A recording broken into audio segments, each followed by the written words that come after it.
Halo, selamat malam, selamat pagi, selamat siang, kapanpun dan dimanapun Anda berada. Jumpa lagi dengan saya Trianto Adi. Pada kesempatan kali ini kita akan membahas sebuah indikator yang tidak custom di MT4 ya. Indikator yang banyak tersebar luas di forum-forum zaman dulu ya.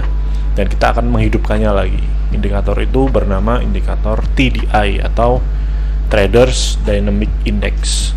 Nah, saya sudah menyiapkan link downloadnya, dan jika kalian sudah mendownload indikator yang saya link yang saya siapkan, maka kalian akan melihat ada beberapa indikator TDI di sana. Di sini ada TDI RT ya, atau TDI yang versi reguler. Lalu ada Sinergi Pro dan ada TDI Pro. Sebenarnya ketiganya mirip-mirip ya, hampir sama. Mungkin hanya berbeda sedikit pada rumus perhitungannya. Dan di sini saya akan mencoba untuk membedah indikator TDI ini dalam perspektif programming atau ini MKL 4 atau MKL 4. Nah, karena ada 3 indikator di sini, saya akan menggunakan membedah indikator TDI RT yang ada di sini. Saya mendapatkan program ini dari forum-forum ya, tapi beberapa saya modifikasi sedikit dan saya tambahkan beberapa keterangan. Nah, bagi Anda yang sangat-sangat awam dalam programming MKL 4, Anda masih bisa menikmati video ini dengan perspektif bahwa ternyata dari sebuah sistem itu kita harus mengetahui seluk-beluk atau minimal rumus di balik sistem itu atau indikator itu. Jangan kita hanya mengikuti suatu indikator atau suatu sistem secara membabi buta begitu ya. Nah, bagi Anda yang mungkin sudah familiar atau mungkin baru belajar tentang MKL 4, ya mungkin ini cocok buat Anda. Memang tidak akan saya bahas secara mendalam, tetapi inti-inti atau bagian terpenting daripada indikator ini akan kita bahas secara komprehensif ya, dan kita bisa mengetahui apa sih latar belakang dari terbentuknya indikator ini begitu ya. Nah, kita langsung saja kita buka program di sini ya. Kita buka program, kita agak besarkan. Mungkin kita bisa close ini. Nah, di sini. Nah, ini di baris kedua dan ketiga ya, link dan copyright. Lalu di baris ke-6 ini ada property. Di sini tertulis property indikator buffers 6 ya. Maksudnya di sini saya sudah memberikan sebuah keterangan. Ini adalah jumlah garis indikator yang akan kita buat. Apa maksudnya? Kita buka chart. Nah, di sini saya membuka sebuah indikator yang tadi ya, kita masukkan indikator tadi Trader Dynamic Index ke sini. Nah, kita akan mendapatkan seperti ini. Nah, maksud dari ini tadi indikator buffers itu ada 6. Nah, maksudnya adalah akan ada 6 garis yang akan kita buat. Nah, lalu kita coba hitung ada berapa sih garis yang ada pada chart ini. Sini ada 1, 2, 3, 4, dan 5. Hanya 5 garis. Nah, lalu mana yang ke-6? Yang ke-6 ternyata adalah garis RSI yang tidak terpakai. Dan garis RSI ini, nah kita lihat di sini ya, di set index buffer 0 RS buff. Nah, di sini memang sengaja untuk tidak ditampilkan indikator ini, dimana RSI ini adalah sebagai dasar perhitungan daripada indikator TDI. Nah, nanti kita akan jelaskan. Nah, intinya adalah kita akan menggunakan 6 buffer. Buffer itu adalah tempat penyimpanan dari data garis yang akan kita tampilkan nanti, dan satu dari 6 garis tersebut tidak akan kita tampilkan. Nah, lalu di sini ada properti indikator color, ada black, ada dodger blue, ada yellow, ada dodger blue, ada green dan red. Jadi 1, 2, 3, 4, 5, 6 ada 6 indikator color yang kita pilih di sini, dimana indikator color yang pertama ini tidak akan ditampilkan.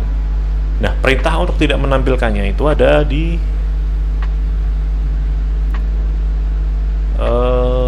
ini ya, ada di draw none set index style.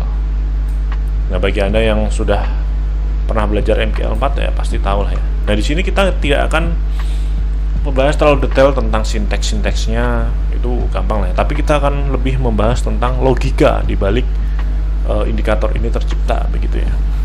Nah, oke, di sini kita sudah memilih warna apa saja pada masing-masing line indikator yang akan kita buat.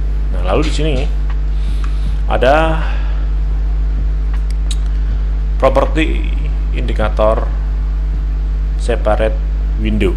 Ini maksudnya adalah untuk membuat indikator pada jendela terpisah. Nah, jadi indikator itu ada 2 macam ya. Indikator yang berada di satu jendela dengan chart seperti MA dan lain-lain ya. Atau ada indikator yang berada di jendela yang terpisah ya, seperti TDI ini. Kalau kita lihat lagi ada stokastik misalkan atau MACD gitu ya. Nah, itu sama lah. Jadi kita sudah sampai sini. Lalu di sini external variable. Nah, external variable ini kita melakukan deklarasi dan inisialisasi. Kita akan menggunakan RSI period 13. Lalu RSI price-nya kita masukkan angka 0 dulu. Lalu volatility band-nya ini adalah untuk mengatur berapa periode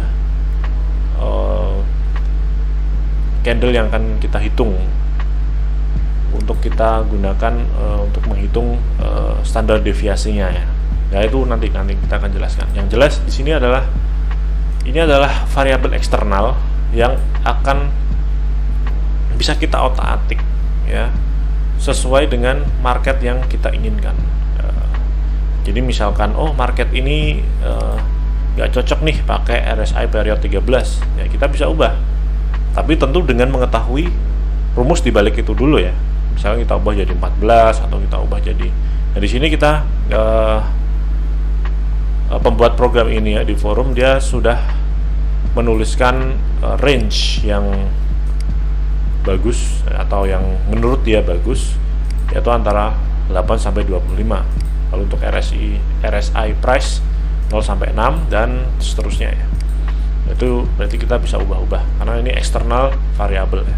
Integer ini adalah angka bulat. Lalu di sini kita mendeklarasikan buffer. Nah, kita sudah mensepakati bahwa akan ada 5 garis yang akan tertampil. Tapi tetap kita harus membuat 6 baris, 6 buffer, karena data yang akan kita simpan adalah 6. Walaupun yang satu ini hanya data dasar ya, atau sebagai dasar perhitungan, yaitu RSI itu tadi. Tapi kita harus membuat buffer sebanyak 6. Nah, masalah tampil atau tidaknya nanti kita deklarasikan lagi melalui fungsi set index style. Set index style kita gunakan parameter draw none, artinya kita tidak akan tampilkan itu nanti. Nah, sebagai info aja ya bagi kalian yang belum tahu apa itu Trader Dynamic Index atau indikator TDI dan bagaimana trading system di balik itu, kalian bisa melihat video saya di YouTube. Saya sudah membuatkan video lengkap tentang step by step bagaimana trading dengan indikator TDI. Nah, mungkin video ini akan relevan ketika kalian sudah menonton video itu atau membaca artikel yang saya buat ya. kalian kulik-kulik saja di YouTube saya di Trianto Adi FX. Di sana saya membuat video tentang step by step trading dengan TDI, dan kalian juga bisa lihat di deskripsi dan membaca artikel yang sudah saya tulis. Kita sudah sampai sini. Kita mendeklarasikan 6 buffer ya. Ada RSI buffer atau RSI buff, up zone, middle zone, down zone atau zona bawah, MA buff, ada MB buff, dan ya itu aja ya. Nah, ke 6 buffer ini akan terrepresentasikan dalam 6 garis, walaupun satunya tidak terlihat ya. Nah, 6 garis itu ya, kalau kita lihat di chart ya ini ada garis warna biru, ada garis warna kuning, ada garis warna merah, ada garis warna hijau, dan seterusnya. Oke, ini kita mendeklarasikan buffer. Lalu di fungsi integer init,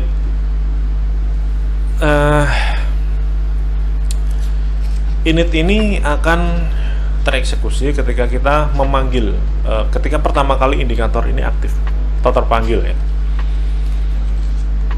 Dan ketika kita memasukkan indikator ke dalam chart, nah fungsi init ini akan terpanggil. Nah, setelah fungsi ini terpanggil, nah ini akan berjalan dari atas ke bawah.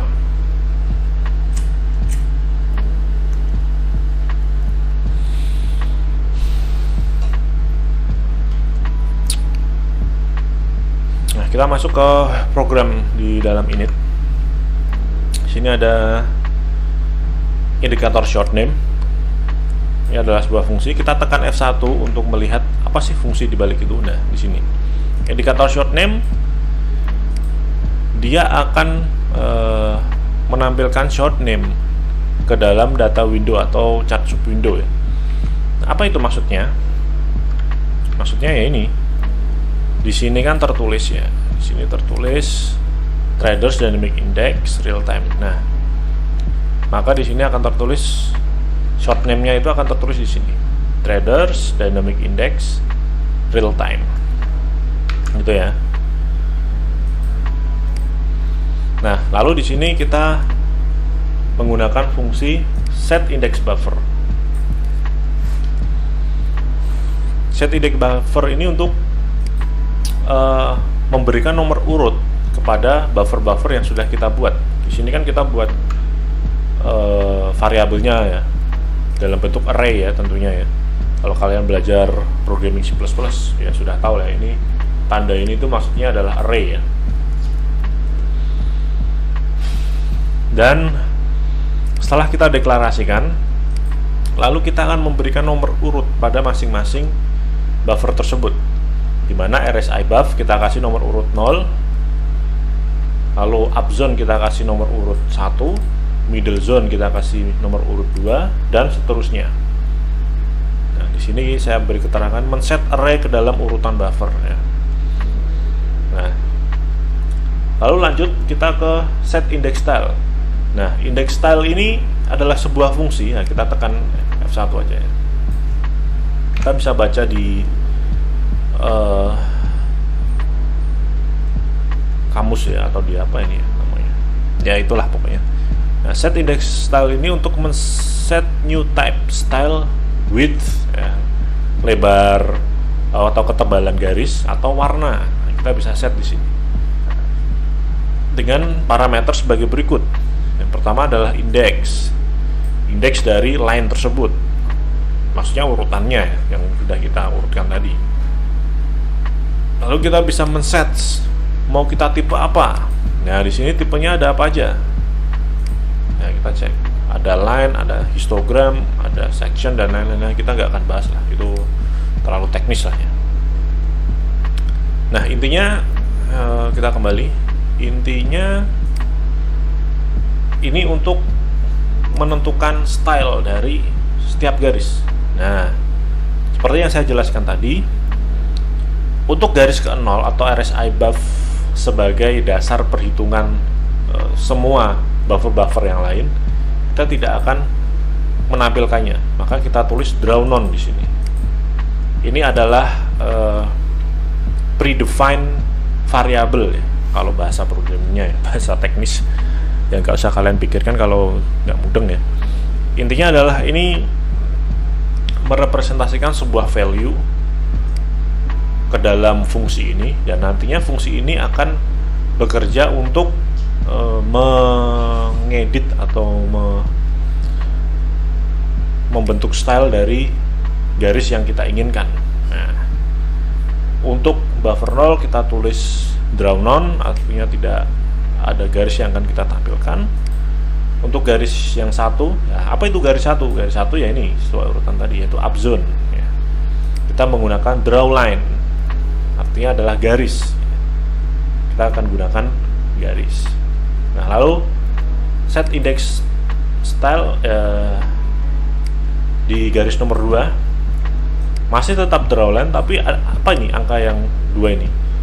Angka 0 ini adalah melambangkan garis yang solid, garis solid. Kita harus deklarasikan, kita harus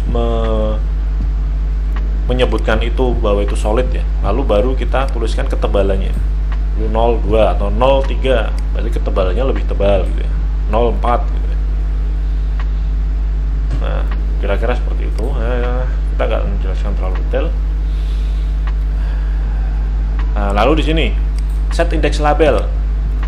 Nah, untuk garis nomor 0 atau RSI buff ya, kita tulis 0 di sini. Maksudnya adalah kita tidak membuat indeks label. Apa itu indeks label? Nah, contoh di sini, set indeks label garis 1 line 1 FB height. Nah, indeks label adalah sebuah label yang akan tertampil ketika kursor komputer kita arahkan ke dalam garis tersebut. Nah, contoh di sini. Nah, maka di sini akan keluar tulisan market baseline. Nah, itu maksudnya adalah garis labelnya itu ya. Di sini kita lihat market baseline. Begitu juga dengan yang lain, gitu ya. Nah, itu sudah kita bahas. Kita lanjut ke blok yang selanjutnya.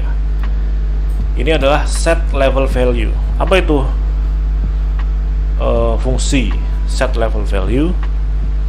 Set level value adalah fungsi untuk kita membuat garis horizontal. Kita coba tekan F1. Nah, the function sets a value for a given horizontal level of the indicator to be output in separate window. Nah, maksudnya apa garis horizontal? Kita buka di chart. Ya, ini ada 68, 50 dan 32. Ini namanya garis horizontal yang kita ciptakan dengan fungsi set level value ini tadi. 0 ini adalah indeksnya ya, maksudnya garis urutan nomor 0. Nah, dalam dunia programming itu urutan biasanya dimulai dengan 0. Urutan nomor 1 ya 0, nanti 50, lalu garis kedua 68 dan garis ketiga 32 gitu ya. Nah, itu berarti kita membuat 3 buah garis horizontal. Nah, lalu selanjutnya set level style. Set level style ini adalah untuk men-set style dari garis horizontal tersebut. Dimana di sini kita gunakan style dot. Apa itu style dot? Ya seperti namanya ya, style dot itu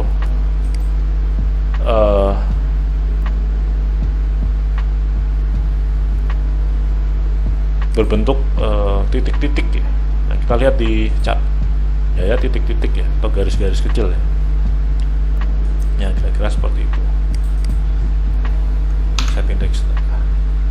Nah, set index style, set level style ya, set level style. Di sini ada di parameter pertama adalah draw style. Draw stylenya ini tadi ya, style dot. The pen is dot. Lalu di parameter kedua adalah width atau ketebalannya, dimana kita di sini men-set ketebalannya 1.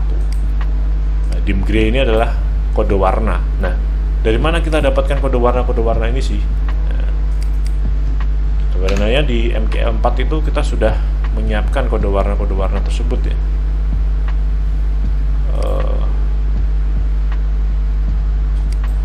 Sebentar. Kode warna itu sebenarnya ada di color ya, color. Nah, di web color nih. Nah, ini CLR ini maksudnya color ya. Kita bisa tulis bisa enggak. Ada black ya kita tulis black, green ya kita tulis green. Gimana kalau mau tepat banget ya, kita bisa gunakan kode warna dengan kode hexa ya. Nah, tapi kan kita di sini nggak mau desain, kita mau programming. Jadi selama warnanya itu bisa kita bedakan sehingga kita memudahkan kita dalam proses analisis trading system, maka ya itu sudah cukup. Nah, kita tidak mau mendesain di sini, tapi kita mau memprogram sebuah algoritma. Nah, oke ya, kita sudah sampai di set level style. Nah, return 0. Nah, ini 0 ini sebenarnya angka sembarang ya, karena di sini tipenya adalah integer, maka kita harus mereturn sebuah integer. Nah, ketika kita mereturn sebuah value, maka kita akan keluar dari fungsi ini, fungsi init atau inisialisasi. Nah, ketika keluar kita akan masuk ke fungsi selanjutnya, yaitu fungsi start. Nah, fungsi start ini adalah fungsi utama, di mana kita menyimpan algoritma yang kita perlukan. Nah, disinilah fungsi utamanya. Nah, kita masuk ke pembahasan utama.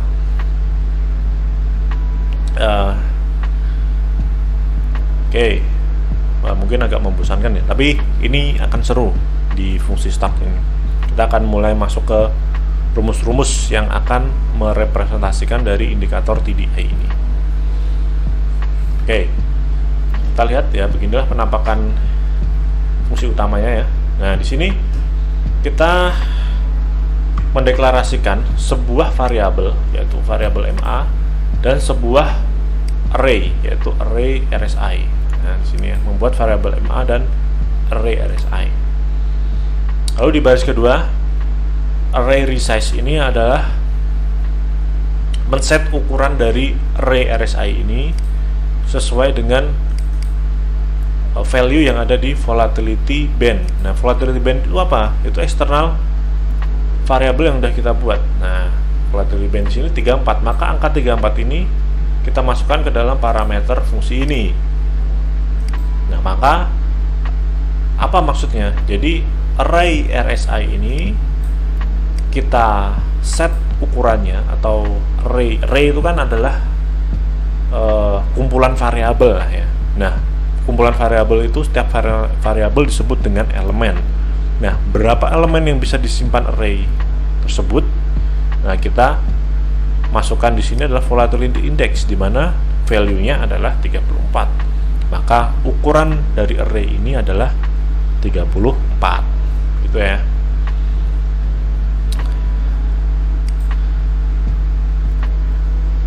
Nah, lalu di sini, nah ini mungkin yang bagi belajar mungkin agak akan sulit mengerti ya. Nah, ini adalah integer counted bars. Nah, kita membuat sebuah variabel bernama counted bars, artinya bar yang sudah terhitung ya. Sama dengan indikator counted. Nah, indikator counted ini apa sebenarnya? Indikator counted ini adalah sebuah fungsi untuk menghasilkan value dari berapa bar atau berapa candle yang sudah dihitung. Nah, ini akan kita jelaskan di sini ya. Kita akan buka sebuah sketch. Sorry. Nah, kita hapus dulu. Nah, dalam sebuah indikator, nah, oh di sini ada candle ya. Candle, lalu candle.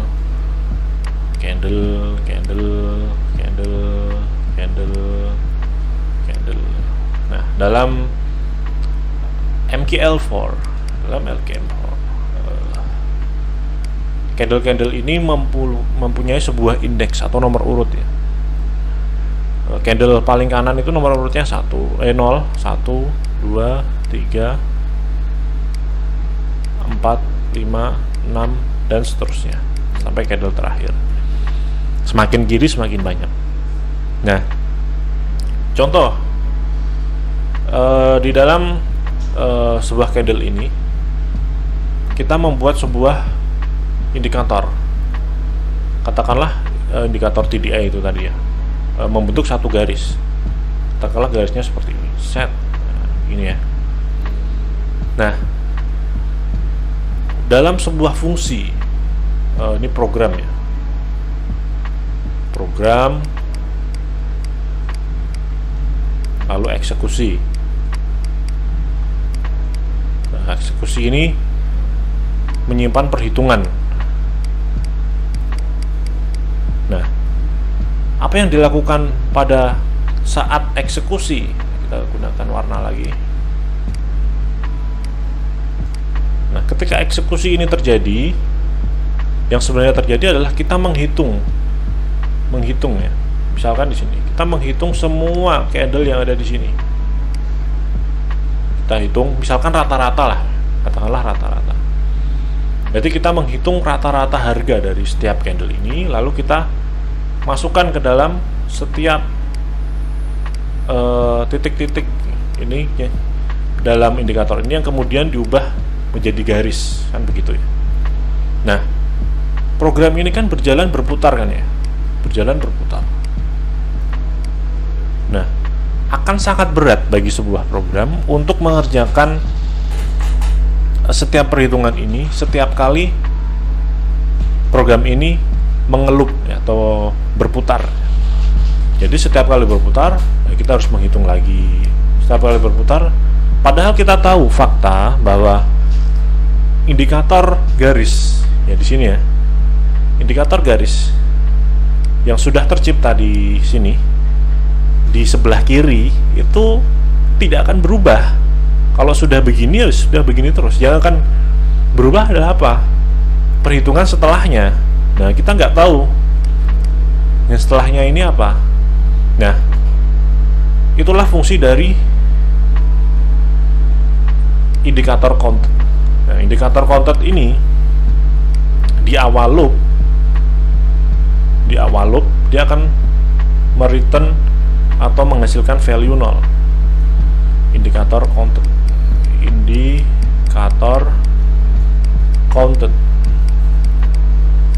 Nah, fungsi ini akan menghasilkan 0 di awal loop, di loop pertama ya.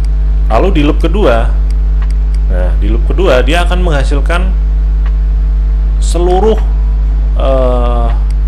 jumlah indeks candle yang ada di chart.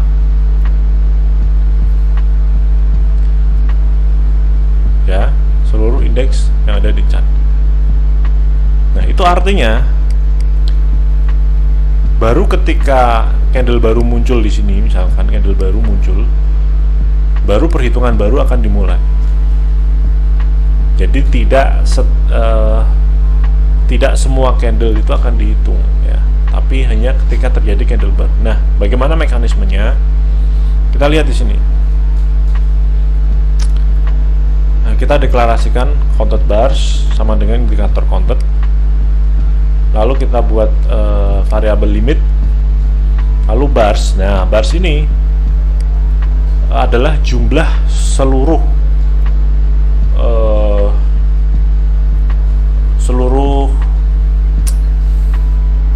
candle yang ada di chart. Kalau content bars ini adalah indeksnya ya. Nah, apa itu perbedaan jumlah dan indeks? Kenapa kok ini harus dikurangi 1? Nah, dalam sebuah ini ya, sebuah candle di sini, indeks itu nomor ini 6. Nah, tapi di indeks nomor 6 jumlahnya itu sudah 7. Nah, bars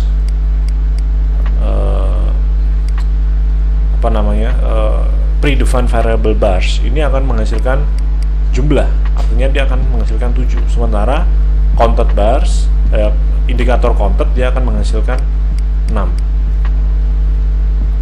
Maka di sini rumusnya adalah bars, misalkan di sini 7 dikurangi 6 dikurangi 1, maka 0 ya kan, di awal loop dia akan menghasilkan 0. Maka dia akan menghitung semua bar. Lalu di loop kedua, indikator counted bars ini akan menjadi indeks.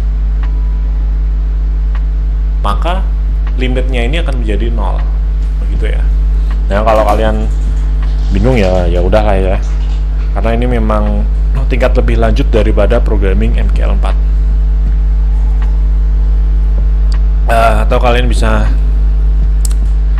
pelajari dasar-dasar programming MKL4, atau kalau kalian sudah menguasai bahasa C++ ya, mungkin akan lebih mudah. Nah, intinya begitu ya. Oke. Nah, di sini kita lanjut di sini. For di sini saya tulis keterangan value limit di awal loop sama dengan jumlah bar. Di loop kedua 0.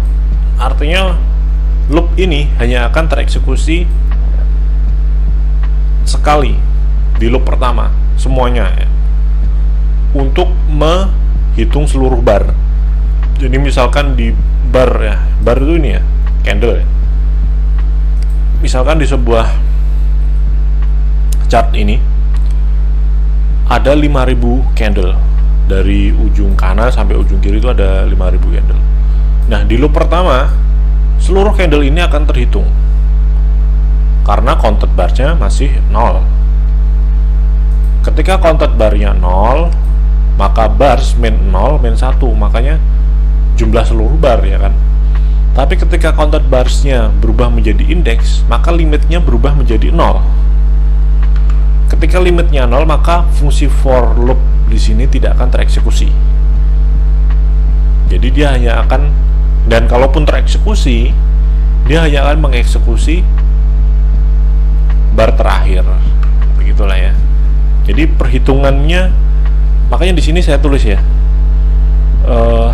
fungsi indikator counted ini adalah untuk efektivitas program, agar yang dihitung hanya bar terakhir.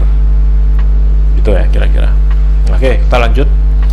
Di dalam fungsi for loop ini ada RSI buff. Nah, yang kita deklarasikan di sini ya. Nah, di sini RSI buff ini adalah buffer RSI atau dasar dari perhitungan semuanya.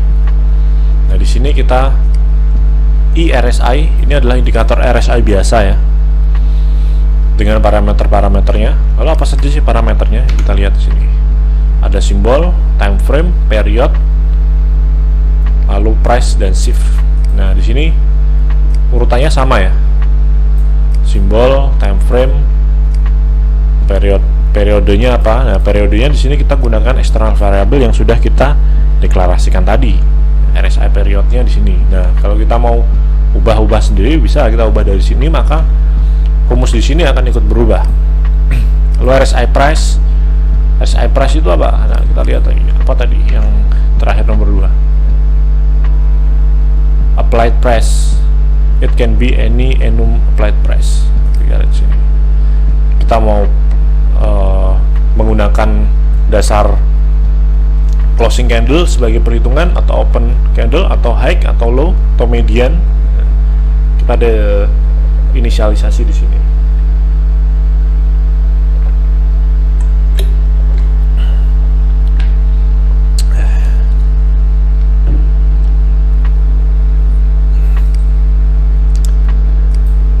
Nah, value dari fungsi ini akan menghasilkan value, dan value ini akan diinisialisasikan ke dalam buffer ini. Nah, I ini kan akan terus berjalan ya, karena fungsi for loop ini ya, dia akan berjalan dari 0, 1, 2, 3 sampai bar terakhir. Nah, begitu juga dengan shift di sini. Nah, shift itu maksudnya apa? Nah, kita gambarkan di sini. Kita jelaskan sedikit lah ya, biar kelihatan gimana gitu ya. Nah, contoh di sini, saya buat sebuah indikator RSI, warnanya biru ya, RSI ya. RSI set.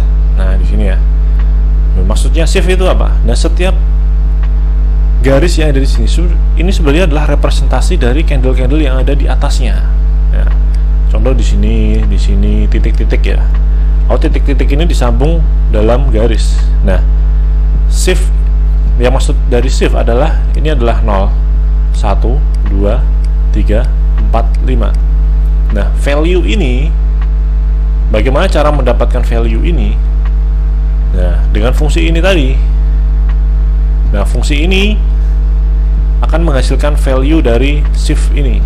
Nah, kita tinggal mau shift berapa. Nah, shift ini tergantung dari nilai I kan. I-nya ini sementara akan terus berjalan. Nah, maka misalkan di sini dari angka 0 ya. Dari angka 0, maka shift 0 akan dimasukkan ke dalam RSI buff. Nah, RSI buff 0 juga. Lalu RSI buff 1 mendapatkan shift 1. Begitu terus. Itu artinya sama dengan kita memasukkan value dari indikator RSI ini ke dalam sebuah buffer ya. Semuanya ini kita masukkan ke dalam sebuah buffer untuk nantinya kita jadikan sebagai perhitungan gitu ya. Buffer itu sebenarnya array ya. Oke. Lalu di sini udah 36 menit ya, kita jeda dulu, nanti kita akan lanjutkan.